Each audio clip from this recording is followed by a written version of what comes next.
Hello second sem diploma ઇલેક્ટ્રિકલના students, સ્વાગત છે આપ સૌનું મારી યુટ્યુબ ચેનલમાં.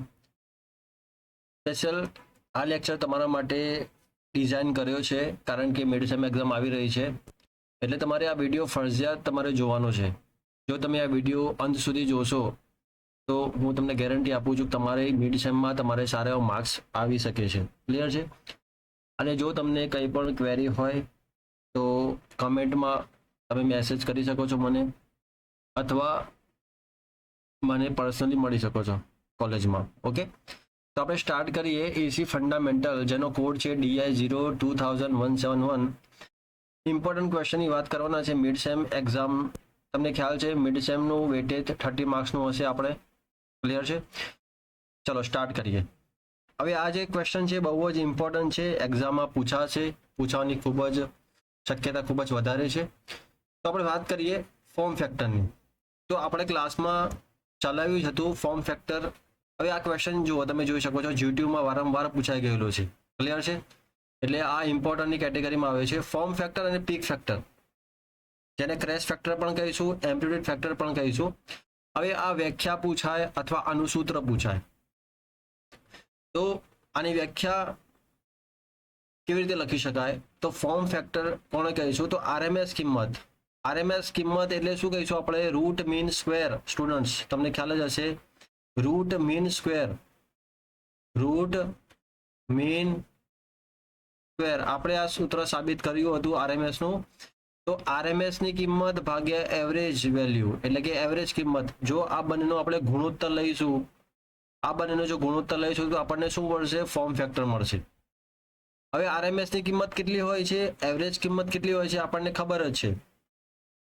આરએમએસ કિંમત કેટલી હોય છે? 0.0707 IM, અને એવરેજ કિંમત કેટલી હોય? 0.637.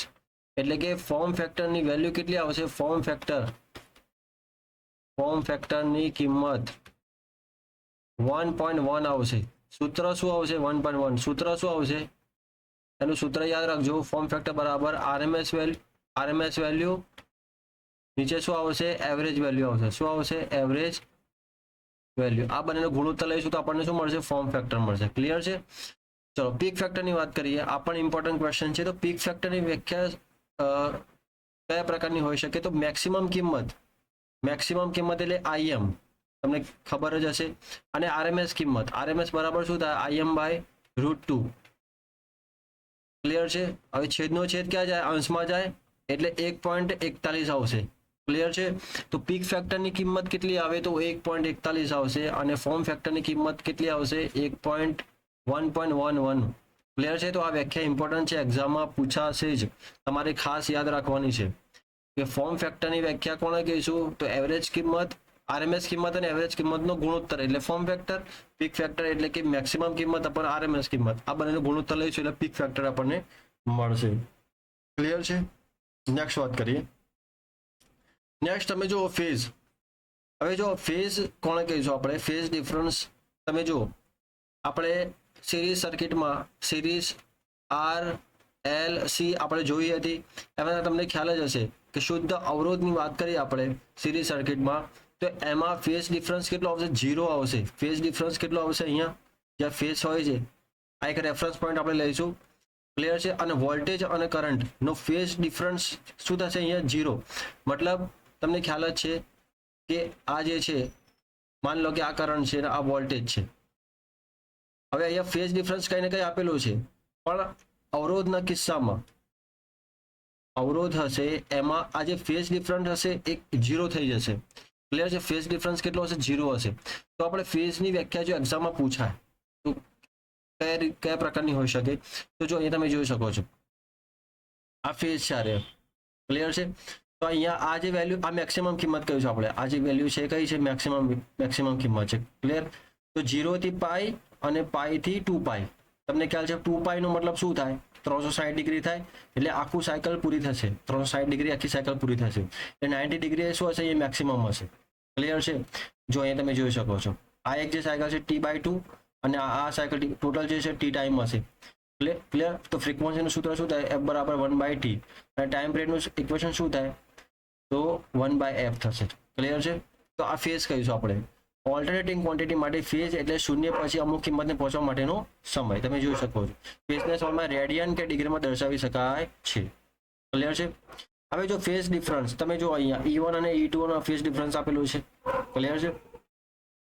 તો ફેઝ ડિફરન્સમાં અવરોધ માટે અવરોધના કિસ્સામાં અલગ હશે, ઇન્ડક્ટરના કિસ્સામાં અલગ હશે અને કેપેસિટરના જે કેસ હશે એમાં અલગ હશે. બરાબર. તો 3 કેસ જે હશે રેઝિસ્ટન્સ એટલે કે અવરોધ, ઇન્ડક્ટર અને કેપેસિટરના કેસમાં અલગ અલગ ફેઝ ડિફરન્સ હશે. ક્લિયર છે. નેક્સ્ટ ચલો હવે જો વેક્ટરનો મેથેમેટિકલ ઓપરેશન. તો તમારે સરવાળા માટે આ જો તમે જોઈ શકો છો તો એડિશન ઓફ વેક્ટર્સ, વેક્ટરનો સરવાળો કરવાનો છે. તો જો વેક્ટરમાં શું થશે, સરવાળો પણ થશે, બાદબાકી થશે, ગુણાકાર, ભાગાકાર. આ ક્વેશ્ચન જૂન મે અને જીટીયુમાં પૂછાયેલો ક્વેશ્ચન છે, 16માં પૂછાયેલો છે. તો જો અહીંયા તમને ખબર જ હશે, એક હશે રિયલ નંબર હશે, બીજો જે હશે કાલ્પનિક નંબર હશે. 2 વેક્ટરો અહીંયા આપેલા હશે. 2 વેક્ટરનો આપણે સરવાળો કરીશું અને વેક્ટરનું જ્યારે મેગ્નિટ્યુડ કાઢવાનું હોય ત્યારે શું કરીશું આપણે, E બરાબર મેગ્નિટ્યુડ બરાબર શું થશે, A1 + A2 નો square plus B1 plus B2 નો સ્ક્વેર. ક્લિયર છે. આ રીતનું તમારે યાદ રાખવાનું છે. એવી રીતે વેક્ટરનો ગુણાકાર. તો અહીંયા જો A1 અને A2 નો ગુણાકાર છે, B1 અને B2 નો ગુણાકાર, અને જે કાલ્પનિક નંબર છે બરાબર, જેને આપણે શું કહીશું, ઇમેજનરી નંબર કહીશું. શું કહીશું આપણે, ઇમેજનરી. આ ઇમેજનરી નંબર અલગ રાખીશું. અને એનો ફેઝ એંગલ પણ તમને ખ્યાલ જ છે કે ફેઝ એંગલનું શોધવાનું સૂત્ર tan ઇન્વર્સ B1 A2 અને પ્લસ A2 B1. તમે જોઈ શકો છો આ જે છે આ અને આ બંનેનો રેશિયો લઈશું તો આપણને શું મળશે, ફેઝ એંગલ મળશે. ક્લિયર છે. અને એના પોલાર ફોર્મમાં પણ આ રીતે લખી શકાય, E1 અને E2. ક્લિયર છે. તમારે આટલું લખવાનું રહેશે. તો વેક્ટરનો ગુણાકાર રેક્ટેંગ્યુલર ફોર્મમાં થઈ શકે છે, પોલાર ફોર્મમાં અથવા એક્સપોનેન્શિયલ ફોર્મમાં પણ વધારે અનુકૂળ થઈ શકે. તમારી રીતે તમારી લેંગ્વેજમાં તમે લખી શકો છો જો એક્ઝામમાં પૂછાય તો. ક્લિયર છે. ચલો નેક્સ્ટ વાત કરીએ આપણે. જો વેરી ઇમ્પોર્ટન્ટ છે, આ એક્ઝામમાં પૂછાશે જ. શુદ્ધ પ્રતિરોધકમાં એસી થ્રુ પ્યોર રેઝિસ્ટન્સ માટે બરાબર એસી સર્કિટ જે સિરીઝ સર્કિટ હશે તમે જોઈ શકો છો, જ્યારે અવરોધને આપણે સિરીઝ સર્કિટમાં લગાવીશું ત્યારે એ કિસ્સામાં ફેઝ ડિફરન્સ કેટલો થશે, એના પાવરનું ઇક્વેશન શું થશે, ક્લિયર છે, વોલ્ટેજનું ઇક્વેશન શું થશે, કરંટનું ઇક્વેશન શું થશે. તો આ બધી વસ્તુ આપણે ધ્યાન રાખવાની છે. જ્યારે શુદ્ધ પ્રતિરોધ એસી સપ્લાય સાથે જોડવામાં આવે ત્યારે વોલ્ટેજ કરંટને બંને ફેઝમાં રહે છે. એટલે કે વોલ્ટેજ જ્યારે એક દિશામાં પોઝિટિવ થઈને મહત્તમ બને છે ત્યારે કરંટ પણ એક દિશામાં પોઝિટિવ થઈને મહત્તમ બને છે. એટલે કે આ બંનેમાં તમે જોઈ શકો છો કે આ બંનેમાં જે ફેઝ ડિફરન્સ હશે, આ બંનેમાં જે ફેઝ ડિફરન્સ કેટલો હશે, 0 ડિગ્રી હશે. તમને અહીંયા જોવાતું હશે કે આ જે છે ફેઝ ડિફરન્સ તમને 0 નહીં લાગે, પણ એકચ્યુઅલી 0 જ છે આ. ક્લિયર છે. ઓકે. તો જો અહીંયા સૌથી પહેલા તમારે એક્ઝામમાં પૂછાય તો લખવાની જે પદ્ધતિ છે એ કયા પ્રકારની હોઈ શકે, તમારે આ પદ્ધતિ લખવાનું છે, આ સમજો. તો જો સૌથી પહેલા તમે અહીંયા જોઈ શકો છો ઓમના નિયમ અનુસાર V = શું થાય, IR થાય. ક્લિયર છે. ચલો આપણે ઓમના નિયમનું અહીંયા પાલન કર્યું છે, V = IR. હવે આ V = Vm sin ωt અને I બરાબર Im sin ωt, I બરાબર Im sin ωt. હવે આ જે છે એ જનરેટરનું આઉટપુટ છે. ક્લિયર છે. તો જો અહીંયા આપણે V ની જગ્યાએ શું મૂકીશું, Vm sin ωt, જે જનરેટરમાંથી આપણને મળે છે. ક્લિયર. આ કયા નેચરનો કરંટ છે, ઓલ્ટરનેટિંગ નેચરનો કરંટ છે. બરાબર. ઉલટ સુલટ પ્રવાહ કહીશું આપણે. તો અહીંયા જો Vm sin ωt થયું. હવે મારે શોધવાનું છે I શોધવાનું છે. I = Vm/R થશે ઓમના નિયમ અનુસાર sin ωt. ક્લિયર છે. હવે જ્યારે sin ωt ની કિંમત 1 થાય છે ત્યારે કરંટ જે હશે કેવું થશે, મહત્તમ થશે. ક્લિયર છે. જ્યારે sin ωt ની કિંમત 1 થાય ત્યારે કરંટ કેવો હશે, મહત્તમ થશે. એટલે આપણે sin ωt ની જગ્યાએ શું મૂકીશું, આપણે 1 મૂકીશું. એની જગ્યાએ શું મૂકીશું આપણે, 1. તો અહીંયા શું થશે, Im બરાબર Vm/R થશે. ક્લિયર. Okay done. તો આપણી પાસે જે મેક્સિમમ કિંમત કરંટની જે હશે કેટલી હશે, Vm/R હશે. કરંટની વેલ્યુ મળી ગઈ. ક્લિયર છે. હવે જો તો વોલ્ટેજની કિંમત દેખો, Vm = શું થશે, Im × R થશે. તો એ વોલ્ટેજની મેક્સિમમ કિંમત થઈ. દેખો કરંટની મેક્સિમમ કિંમત કેટલી થશે, Im બરાબર Vm/R અને વોલ્ટેજની મેક્સિમમ કિંમત કેટલી થશે, Im × R. Clear. I hope તમને ક્લિયર થઈ ગયો છે. ચલો હવે આપણે અહીંયા જુઓ તો પાવરની વાત કરી છે, તાત્કાલિક એટલે કે ઇન્સ્ટન્ટેનિયસ પાવરની વાત કરી છે. તો P = VI પાવરનું ઇક્વેશન છે, P = VI. ક્લિયર. આ DC નું છે. પણ એસી માટે શું હશે? P is equal to VI cos phi હશે, બરાબર. યાદ રાખજો, આમાં પાવર ફેક્ટરનો રોલ આવતો હોય છે એસીમાં, ડીસીમાં નથી આવતું. ચલો તો અહીંયા જો P is equal to VM sign omega T. દેખો વી ઇઝ ઇક્વલ, વી ની જગ્યાએ આપણે શું મૂકીશું? વીએમ સાઇન ઓમેગા ટી, ને આઈ ની જગ્યાએ શું મૂકીશું? I M sine omega T. Clear છે? આઈ હોપ તમને ક્લિયર થઈ ગયું હશે. હવે જો અહીંયા તમે ખાસ સમજો, જ્યારે આપણે શું કરીશું હવે? સાઇન ઓમેગા ટી ગુણ્યા sine omega t, sine omega t નો સ્ક્વેર. હવે આ સાઇન ઓમેગા ટી નું સૂત્ર તમને ખ્યાલ જ હશે. સાઇન ઓમેગા ટી બરાબર શું થાય? તો 1 minus cos 2 omega T upon 2. Clear? ચલો હવે આની જગ્યાએ આપણે શું મૂકી દીધું? તમે જોઈ શકો છો અહીંયા. આની જગ્યાએ આપણે 1 માઇનસ કોસ 2 ઓમેગા 2 મૂકી દીધું. ક્લિયર છે? હવે આને આની સાથે મલ્ટીપ્લાય કરીશું, આને આની સાથે મલ્ટીપ્લાય કરીશું તો શું થશે? વીએમ આઈએમ ભાગ્યા 2, અને અહીંયા શું થશે? Minus VM IM by 2 into cos 2 omega T. Clear છે? હવે અહીંયા જો આ જે છે, આ બે ટર્મ છે અહીંયા. ક્લિયર છે? તો વીએમ આઈએમ બાય 2 એ અચળ છે, અને આ જે છે બીજી ટર્મ કોસ 2 ઓમેગા ટી વાળી. ક્લિયર? તો આ જે છે આ શું છે? આખી સાયકલ માટે એવરેજ કિંમત, આની જો એવરેજ કિંમત કેટલી થશે? VM IM by 2 cos 2 omega. આની જગ્યાએ આપણે શું લખીશું? એવરેજ કિંમત શું થઈ જશે? 0 થઈ જશે, 0 થશે. ક્લિયર? તો આની કિંમત 0 થશે એટલે P ઇઝ ઇક્વલ ટુ શું થશે? વીએમ આઈએમ ભાગ્યા 2 થાય. ક્લિયર છે? તો જો વીએમ અને આઈએમ ભાગ્યા 2 લખીશું આપણે, તો વીએમ માટે સેપરેટ શું લખી શકીએ? વીએમ બાય √2 લખી શકીએ, અને અહીંયા શું લખી શકીએ? IM by √2. ક્લિયર? બંને માટે આપણે અલગ અલગ લખીશું એટલે શું થઈ જશે? તો v ની કિંમત શું થશે? વીએમ બાય √2, અને i ની કિંમત શું થશે? IM by √2. Clear? I hope તમને ક્લિયર થઈ ગયું હશે. ચલો તો જો અહીંયા આ જે છે આપણું એ પાવરનું ઇક્વેશન છે. હવે આનું તમે જો અહીંયા, જ્યારે પાવરનો વેવફોર્મ કયા પ્રકારનો હોઈ શકે? જો અહીંયા જ્યારે શુદ્ધ રજિસ્ટર માટે ઓલ્ટરનેટિંગ વોલ્ટેજ v આપવામાં આવે ત્યારે વોલ્ટેજ કરંટ ફેઝમાં I is equal to v by r થશે, power P is equal to vi થશે. ક્લિયર છે? તો આ બંનેનું મલ્ટીપ્લાય, આ જો આ બંનેનું મલ્ટીપ્લાય થઈને આટલો થશે. ક્લિયર છે? આ જો મલ્ટીપ્લાય થઈને આટલો થશે. આઈ હોપ તમને ક્લિયર થઈ ગયું હશે. ચલો હવે વાત કરીએ આપણે ઇન્ડક્ટરના કેસમાં. તો ઇન્ડક્ટરમાં કંઈક અલગ પ્રકારનો કેસ હોય છે. તો ઇન્ડક્ટર શું કરશે? કરંટનો ઓપોઝ કરશે. એટલે કે અહીંયા તમે જુઓ કે જ્યારે આપણે ઇન્ડક્ટર, આ ઇન્ડક્ટર જે હશે આ પ્રકારનું ઇન્ડક્ટર હશે, બરાબર? તમને ખ્યાલ જ હશે આ ઇન્ડક્ટર છે. હવે આમાં વોલ્ટેજ ડ્રોપ કેટલું થશે? V is equal two I into XL. આટલો વોલ્ટેજ ડ્રોપ થશે અહીંયા. ક્લિયર છે? ચલો આગળ વાત કરીએ આપણે. તો જો અહીંયા જ્યારે આગળ આપણે જોયા કે ઇન્ડક્ટરમાંથી પસાર થતા કરંટમાં ફેરફાર થાય છે ત્યારે EMF ઉત્પન્ન થાય છે. જ્યારે અહીંયા જો t સમયમાં અહીંયા ઇન્ડક્ટરમાં કરંટમાં ફેરફાર થવાથી EMF ઇન્ડ્યુસ થાય છે. હવે વોલ્ટેજ માટેનું ઇક્વેશન શું છે? V is equal to VM sign omega T. બધા માટે કોમન જ ઇક્વેશન આવશે. ક્લિયર છે? તો આપણે શું કરીશું? વીએમ સાઇન ઓમેગા ટી એટલે L di બાય dt. ચલો હવે આપણે di ને કરતા બનાવીશું તો આપણે VM by L sine omega T into dt મળશે. ક્લિયર છે? આઈ હોપ તમને ક્લિયર થઈ ગયું હશે. હવે આપણે શું કરવાનું છે? ઇન્ટિગ્રેશન કરવાનું છે, સંકલન કરવાનું છે. જો આ નિશાની શાની હશે? સંકલનની હશે. સંકલનનો મતલબ શું થાય? સરવાળો થાય. ચાલો તો આપણે સંકલન કરીશું અહીંયા. સંકલન કર્યા પછી જો તમારા મેથ્સના ટીચર્સ તમને સમજાવશે, સંકલન કર્યા પછી ક્લિયર, તો જો આપણને શું મળશે? IM is equal to minus VM by L cos omega T upon omega. ચલો હવે કોસ ઓમેગા ટીને આપણે સાઇન ઓમેગા ટીમાં દર્શાવીએ તો પાઈ બાય 2 એટલું માઇનસ કરી દઈશું આપણે, તો શું મળશે આપણે? Minus cos omega t. ચલો I is equal to VM by omega L sine omega t minus pi by 2 મૂકી દઈશું. ક્લિયર છે? એટલે કરંટ જે હશે માઇનસ પાઈ બાય 2 એટલે પાઈ બાય 2 જેટલો પાછળ હશે અહીંયા. ક્લિયર છે? વેવફોર્મ દ્વારા આપણે સમજીશું. તો omega L is equal two XL થશે. તો I બરાબર શું થાય? કરંટ માટેનું ઇક્વેશન શું થશે? VM by XL sine omega t minus pi by 2. Clear? I hope તમને ક્લિયર થઈ ગયું હશે. તો I બરાબર VM by XL sine omega t minus pi by 2. તો sine omega t minus pi by 2 ની કિંમત કેટલી થાય? 1 થાય. ભાઈ યાદ રાખજો ભાઈ, sine omega t minus pi by 2 ની કિંમત 1 થાય.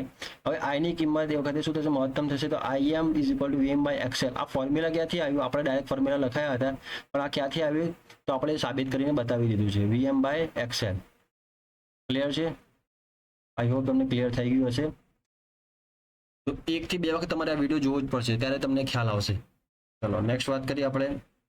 ચલો હવે એની વાત કરીએ, પાવરના ઇક્વેશનની પણ વાત કરીશું આપણે. એનો વેવફોર્મ તમે જોઈ શકો છો કે કરંટ જે હશે એ કેટલો પાઈ બાય 2 જેટલો પાછળ હશે. અહીંયા તમે જોઈ શકો છો આ જે કરંટ જે છે અહીંયા આ આગળ, ભલે આગળ તમે બતાવે છે પણ એકચ્યુઅલી પાછળ છે. IM sine omega t minus pi by 2 એટલો પાછળ છે, અને આ જે છે એટલો આગળ છે. વોલ્ટેજ એટલો આગળ હશે. ક્લિયર છે? તો એનું ઇક્વેશન યાદ રાખજો. ઇક્વેશન શું થશે? I બરાબર IM sine omega t minus pi by two. Current pi by two જેટલો પાછળ હશે અહીંયા, એટલે કરંટ શું કરશે? લેગ કરે છે. ક્લિયર છે? અને પાવરનું ઇક્વેશન તમે જોઈ શકો છો. તો પાવરની ઇક્વેશન માટે અહીંયા લખેલું જ છે. ક્લિયર છે? તો પાવરની ઇક્વેશનમાં તમે જુઓ અહીંયા આખી સાયકલનો જે પાવર હશે એ કેટલો થશે? P = 0 થશે. બરાબર? એ સપ્લાયમાંથી પાવર લેવામાં આવતો નથી. તમે આ વાંચી લેજો, તમને આઈડિયા આવી જશે. ક્લિયર છે? ઓમેગા બરાબર એક્સએલ એ ઇન્ડક્ટિવ અને ઇન્ડક્ટિવ રિએક્ટન્સ જો ઓમેગા એલ = એક્સએલ. આ અને ઇન્ડક્ટિવ રિએક્ટન્સ કહીશું. બરાબર? અને એક્સએલ બરાબર 1/ωc અને કેપેસિટિવ રિએક્ટન્સ કહીશું. આપણે આગળ જોવાના જ છે. ક્લિયર? ચલો કેપેસિટર માટે જોઈ લઈએ આપણે. તો કેપેસિટરમાં તમે જુઓ, જસ્ટ અ મિનિટ.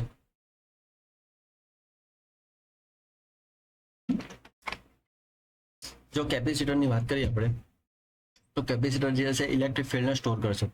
જો 1/2 વાળું ફોર્મ્યુલા તમે યાદ રાખજો. એનર્જી માટેનું ફોર્મ્યુલા છે કે જ્યારે કેપેસિટરમાં કેટલી ઇલેક્ટ્રિક ફિલ્ડ સમાઈ શકે, તો એના માટેનો ફોર્મ્યુલા છે. ચલો આગળ વાત કરીએ આપણે. તો જુઓ, તો શુદ્ધ કેપેસિટરની વાત છે. જ્યારે આપણે શું કરીશું, ઓલ્ટરનેટિંગ કરંટ હશે એમાં આપણે કેપેસિટર લગાવીશું સિરીઝમાં, ત્યારે એમાં વોલ્ટેજની કિંમત શું આવશે, કરંટની કિંમત શું આવશે, પાવરની કિંમત શું આવશે, આપણે એ જોવાનું છે. એટલે તો જો ધારો કે સી ફેરાડ, કેપેસિટરનો એકમ શું આવે? ફેરાડે આવે. બરાબર? ઇન્ડક્ટરનું હેનરી આવે. રજિસ્ટર જે હશે એનું શું આવશે? ઓમ આવશે. ક્લિયર? તો જો કેપેસિટર એસી સપ્લાય સાથે જોડવામાં આવે ત્યારે પોઝિટિવ હાફ સાયકલનું કેપેસિટર પ્લેટો સાથે એક દિશામાં ચાર્જ થાય છે, ત્યારે નેગેટિવ હાફ સાયકલમાં પ્લેટો વિરુદ્ધ દિશામાં ચાર્જ થાય છે. ક્લિયર? તો જો અહીંયા આપણે કોઈ પણ સમયે કેપેસિટર પ્લેટ વચ્ચેનો પોટેન્શિયલ ડિફરન્સ કેટલો હશે? V હશે. Q વખતનો પ્લેટનો ચાર્જ. તો આપણે ચાર્જ માટેનું ઇક્વેશન તમે જુઓ અહીંયા, ચાર્જ માટેનું ઇક્વેશન શું આવશે? તો જો Q = CV, બહુ ફેમસ ફોર્મ્યુલા છે. ચલો, તો V = શું થાય? Vm sin ωt. ક્લિયર? હવે આપણે શું કરીશું અહીંયા, જો ચાર્જમાં વહેતો કરંટ એટલે જો I = Q/T, આ ફોર્મ્યુલા છે જ. હવે dQ/dt સ્મોલ ચાર્જ અને સ્મોલ સમય માટે કરંટ જે પસાર કરવો હોય, તો જો Q બરાબર શું થાય? CVm sin ωt. અને આ બે જે છે એ કોન્સ્ટન્ટ વેલ્યુ છે. Clear? Vm cos sin ωt. જો cos ωt બરાબર શું થશે? sin ωt + π/2. એટલે આનો મતલબ શું થયો કે વોલ્ટેજ જે હશે એ π/2 જેટલો આગળ હશે. ક્લિયર? π/2 જેટલો અહીંયા આગળ હશે, યાદ રાખજો ભાઈ. અને કરંટ ઇન્ડક્ટરના કેસમાં શું હશે? પાછળ હશે. ચાલો, તો જોઈએ C = Vm cos ωt અને ઓમેગાનું વિકલન, ωt નું વિકલન શું થાય? ઓમેગા થાય. ક્લિયર? ચાલો, C Vm cos ωt × omega. તો જો અહીંયા શું થશે? Vm, અને જો આપણે ઓમેગા સી અહીંયા જો આ ઓમેગા, આ સી અને આ ઓમેગા, તો ઓમેગા સી થયો. શું લખીશું આપણે? આ નીચે લઈ જઈએ આપણે તો શું થશે? XC થશે. લખી શકાય કેમ કે મારે XC લખવું છે. તો ઓમેગા 1/ωc = XC એ કેપેસિટિવ રિએક્ટન્સ કહીશું આપણે. શું કહીશું આપણે? કેપેસિટિવ રિએક્ટન્સ કહીશું. ચલો ક્લિયર? ચલો I બરાબર શું? તો Vm/XC sin ωt + π/2. મતલબ અહીંયાનો મતલબ શું થાય છે કે કરંટ જે હશે π/2 જેટલો આગળ હશે. બરાબર? અહીંયા કરંટ જે હશે એ π/2 જેટલો આગળ હશે. ક્લિયર? ચલો, તો Im = Vm/XC થશે.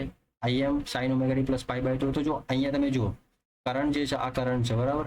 એ આ કરંટ છે. કરંટ જે છે ને અહીંયા એ π/2 જેટલો આગળ છે અને વોલ્ટેજ પાછળ છે. આ હોપ તમને ક્લિયર થઈ ગયું હશે. એનો પાવરનું ઇક્વેશન તમે જોઈ લેજો. ક્લિયર? ચાલો, અને આ ફોર્મ્યુલા યાદ રાખજો, આ ન્યુમેરિકલમાં પૂછાતું. X = 1/2πfc અને આનો એકમ 100 ઓહ્મ થશે. I = શું થાય? V/XC. ચાલો, હવે મોસ્ટ ઇમ્પોર્ટન્ટ ક્વેશ્ચન આવશે, વેરી ઇમ્પોર્ટન્ટ, જેનું નામ છે પાવર ફેક્ટર. ચલો, પાવર ફેક્ટરનું ક્વેશ્ચન બહુ જ ઇમ્પોર્ટન્ટ છે, તમને ખ્યાલ જ હશે. સ્ટાર્ટ કરીએ. તો પાવર ફેક્ટર કોને કહીશું? તો જો વોલ્ટેજ V અને કરંટ I વચ્ચેના ખૂણાને કોસાઇન, જો વચ્ચેના ખૂણાને શું કહીશું આપણે? પાવર ફેક્ટર કહીશું. વોલ્ટેજ વેક્ટર અને કરંટ વેક્ટરના વચ્ચેના ખૂણાને કોસાઇન પાવર ફેક્ટર કહીશું. cos phi = R/Z. cos phi = R/Z. તો જો અહીંયા પ્રતિરોધક અને ઇમ્પિડન્સના ગુણોત્તરને પાવર ફેક્ટર કહે છે. તો પાવર ફેક્ટર જે છે એનું બીજું એક ફોર્મ્યુલા છે પાવર ફેક્ટર બરાબર તમને ખ્યાલ છે cos phi ઇક્વલ ટુ શું થાય R/Z. તો ટ્રુ પાવર અપન એપરન્ટ પાવર, જો પાવર ફેક્ટર બરાબર શું થશે ટ્રુ પાવર અપન એપરન્ટ પાવર, આ બંનેનું જો ગુણોત્તર લઈશું આપણે તો આપણને શું મળશે પાવર ફેક્ટર મળશે. ક્લિયર છે? તો જો પાવર ફેક્ટર બરાબર શું ટ્રુ પાવર એટલે VI cos phi અને એપરન્ટ પાવરનું શું થાય VI થાય. જો અહીંયા તમે સમજો આ શું થશે VI cos phi અને આ VI થશે અને આ real power VI sin phi થશે. આ કયો પાવર છે? આ જો આ એક્ટિવ પાવર છે, આ એપરન્ટ પાવર છે, આ રિએક્ટિવ પાવર છે. ક્લિયર? તો VI cos phi અપન VI શું થાય પાવર ફેક્ટર બરાબર શું થશે VI કેન્સલ cos phi થશે. ક્લિયર?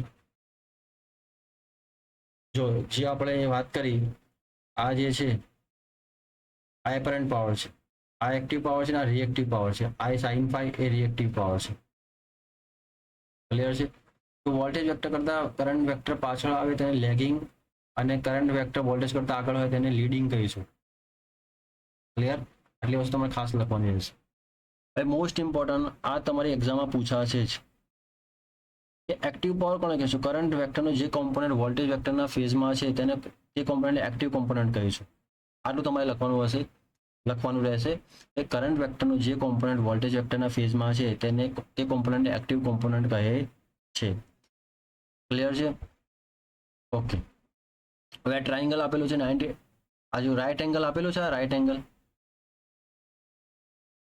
તો આ શું છે એક્ટિવ પાવર છે, આ એપરન્ટ પાવર છે એટલે VI થશે અને આ રિએક્ટિવ પાવર છે એટલે VI sin phi થશે.